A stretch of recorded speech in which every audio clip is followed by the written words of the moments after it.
Hello, everyone. Welcome to another episode of 100 Yards of Football Sports Talk Radio. I'm your host and producer, Logan Landers, and join me here today to do the Cincinnati Bengals 2024 NFL team preview. Help me out with the offensive side of the ball, Mr. William Yanish III. William, what's going on, man? Not a whole lot, man. What are you up to?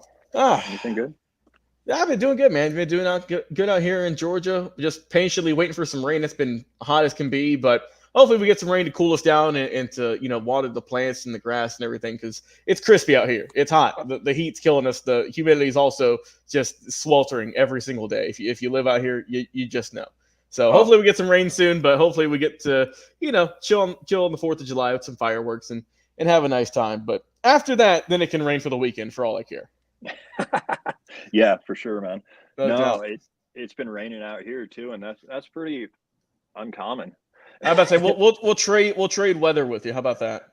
I'm in the desert, and I mean, all this rain's coming up here, and it's like Bill Gates is messing with the weather or something, See, that's like the, right that's the before the thing is book. that you just got the heat out there in the desert. We got the heat and the humidity, I'm and sticky, that's a dude. different monster. That's different out there. But well, anyways, man, before we get into it, talking about these Bengals and how we think they're going to do, if they're going to improve on their year from last year, which they would like to just kind of throw away.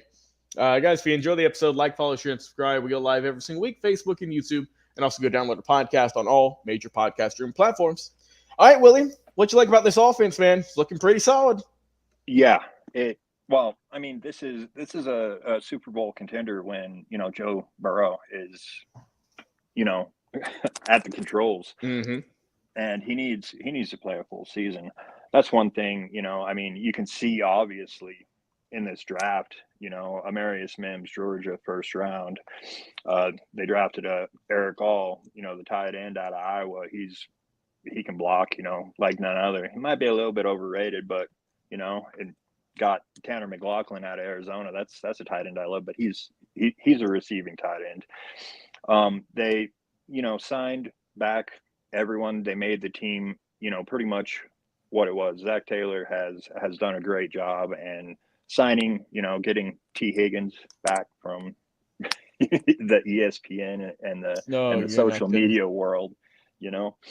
But no, like I said, the thing is with Joe Burrow is the injuries and what is happening with him, and that explains. They signed both back, Jake Browning and Logan Woodside. Then they signed our boy Rocky Lombardi Yes, about sir. Had him 90, on the program.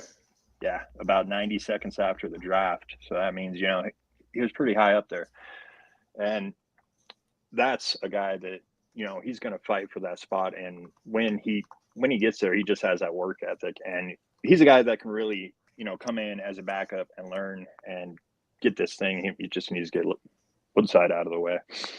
But no, man. Like I said, on the offensive side, third round wide receiver, Alabama. They always have good wide receivers. We all know that. Mm-hmm. Jermaine Burton. Like I said, the pair of tight ends, Tanner McLaughlin.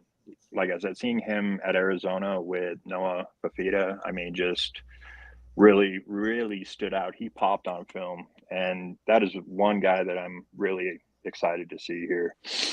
Other than that, they had oh yeah, the offensive lineman leave, Jonah Williams. That's it. But they brought in Trent Brown. He's a 6'8", 380-pound monster. And that's one thing. Like I said, protection for what is going on. This is a team that was, in it was in the Super Bowl a couple of years back Yeah, people forget that. and beat the Chiefs. And I mean, this is a Chiefs kryptonite right here. You're not kidding, man. I think people forget about that just because of I wouldn't even say like heavy struggles, but the fact that your starting quarterback's been banged up the last couple of years is, I mean, what it's hard to expect what they can do when your star franchise quarterback who took you to a Super Bowl has been flat on his back for seemingly his entire career. Great talent, great Yeah, talent. I mean, and that's the thing. Like we said, when he's at the controls, it's something else. But Jake Browning came in. He did all right, did his thing, but it didn't translate that well to the NFL world. That's like I mentioned, Lombardi, he can come in and run this offense, and I'm sure he's capable of doing that. Other than that, oh, they also, brought back Drew Sample, another blocking tight end, and another receiving tight end, Mike Gesicki, from the Patriots. He finally got away from, the Belichick thing and stuff like that. That wasn't very good for his abilities coming out of college and Penn State. I mean, he's a good receiver, and he can play that flex role like none other. And that's one thing that I'm really looking forward to. They had Joe Mixon, he's with the Texans now, but they need to figure out their running game. I mean, they brought in Travion Williams, couple other players. Yeah, but Zach Moss is going to be the main guy, though. We'll see if he can really step up. Guy who's had, he did good in Indy, but now he's going to be like, you're the main guy here. You're expecting some heavy workload, which he did. He did well in Denver, or excuse me, in Indianapolis. Behind Jonathan Taylor and whatnot. But now he's going to be more so the feature back in a sense. For seemingly the whole season. Yeah. And that's one thing that is a big question mark. Where is the running game? Because, like you said, he did well in Indy, but it was kind of like the Jake Browning thing, to where he was just another piece of the offense. They need a standout player. I think they should have really drafted a running back, or like one of my favorites signed after the draft was Blake Watson from. What's up? Memphis. Yeah. Okay. That's where he's at. I just had that out. Sorry. Yeah. That's one thing that is a big question mark, because that will keep your quarterback safe. The tight ends, blocking, receiving will keep your quarterback safe. I can't stress that enough here. No, yeah. And like I said, I mean, if they can, and that's the thing we've said about this team for 3 years now, if they can keep Joe Burrow upright, they're going to do fine. They've got Jamar Chase. They've got T. Higgins.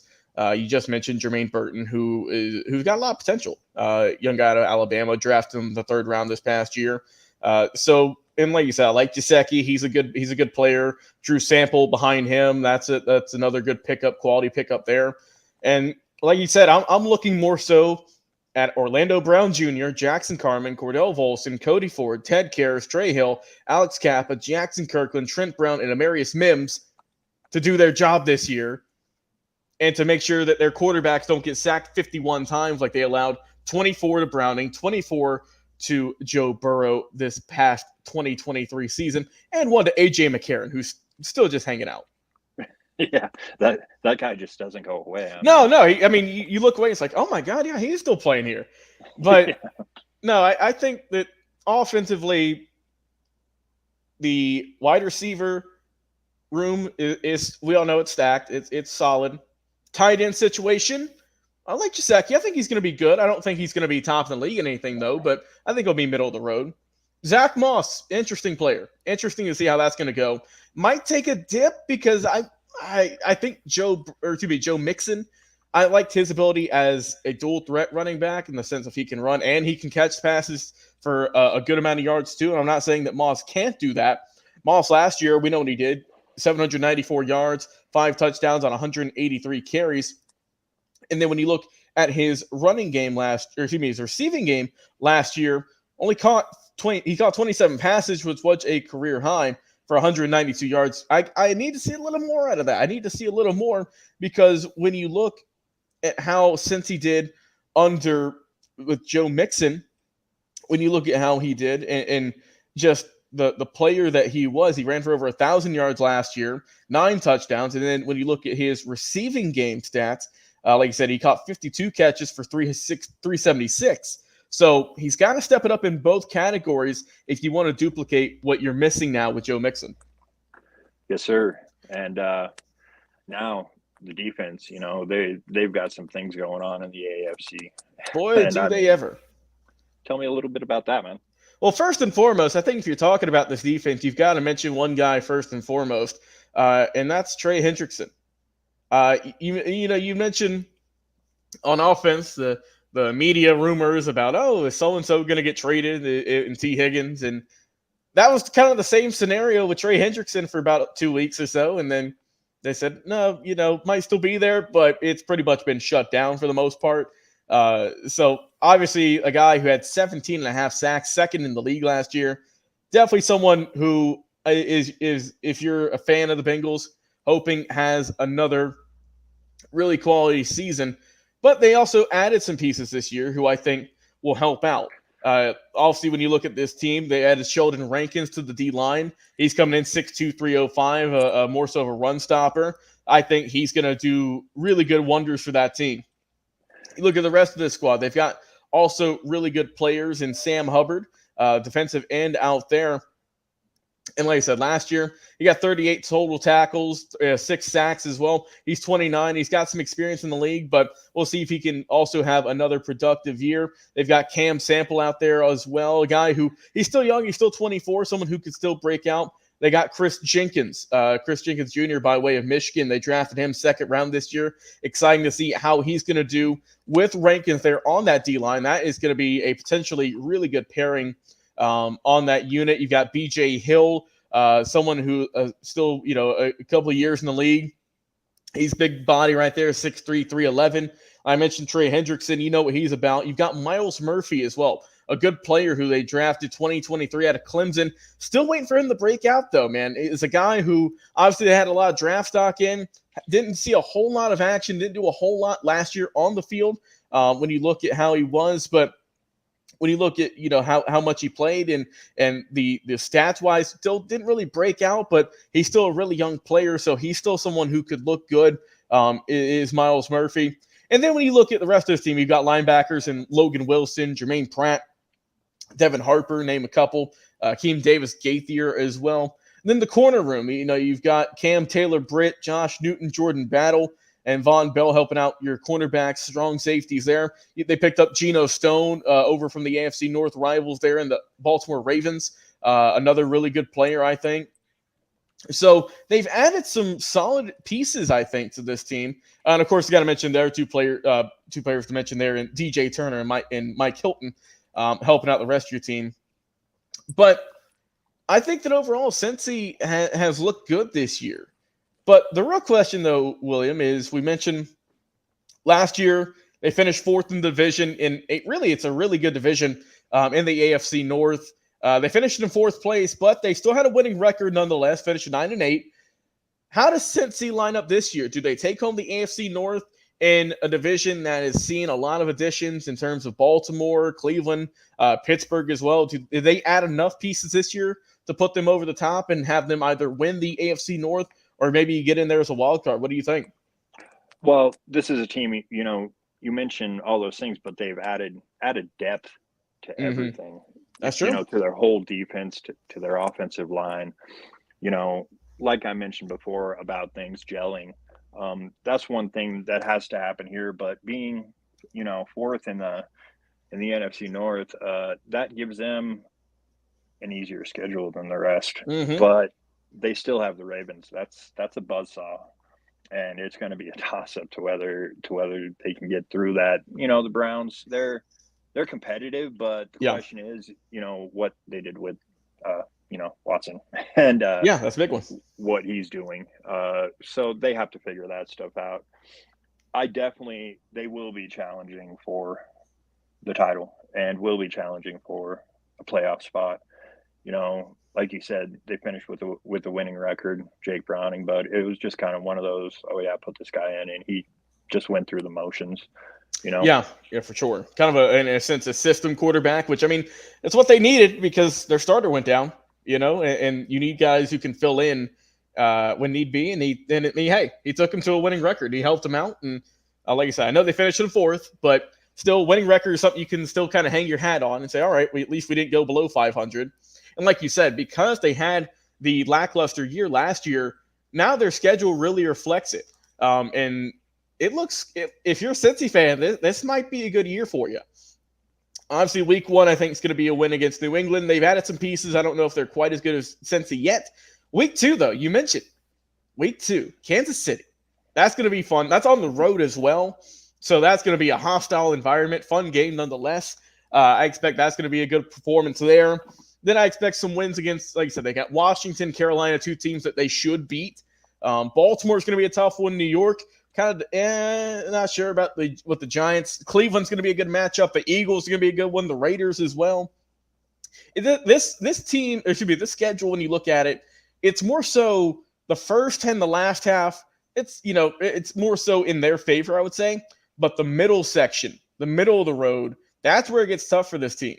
That's where they've got teams, as I mentioned, with the Raiders, with the Ravens, with the Chargers as well, Pittsburgh, Dallas. So I think that Cincy challenges for that spot, but I think overall, I don't think they make it in the AFC North. I don't think they win it, but I think they challenge. I think they might finish in second this year, perhaps. I think it's going to be, them and Cleveland battling it out, I think. I still think the Ravens are the top dog in this division, but I think, kind of like we saw last year, the three-team race between them, with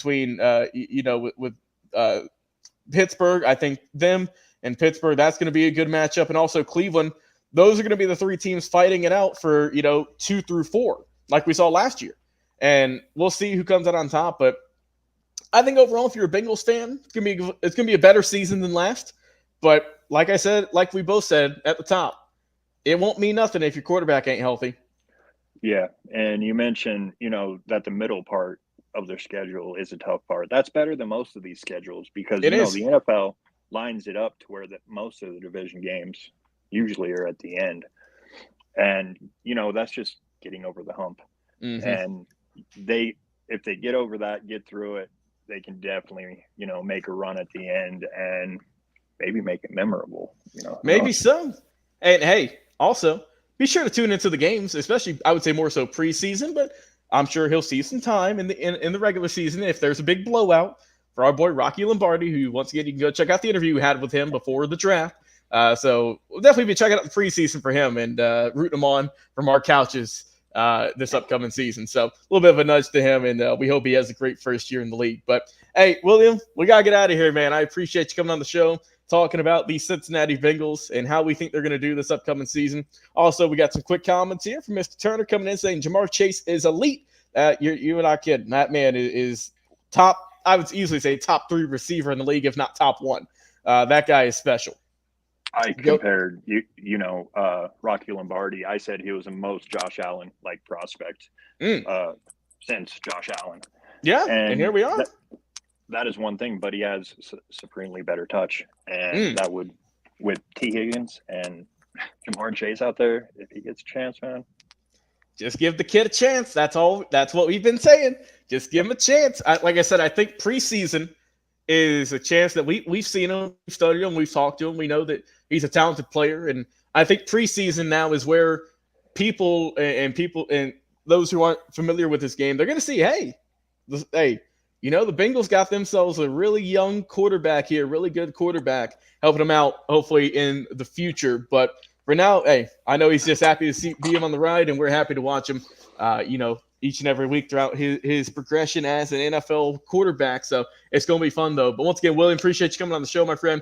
Until next time, we'll talk to you guys again on another live episode of 100 Yards of Football Sports Talk Radio. We'll see you later. Come see you.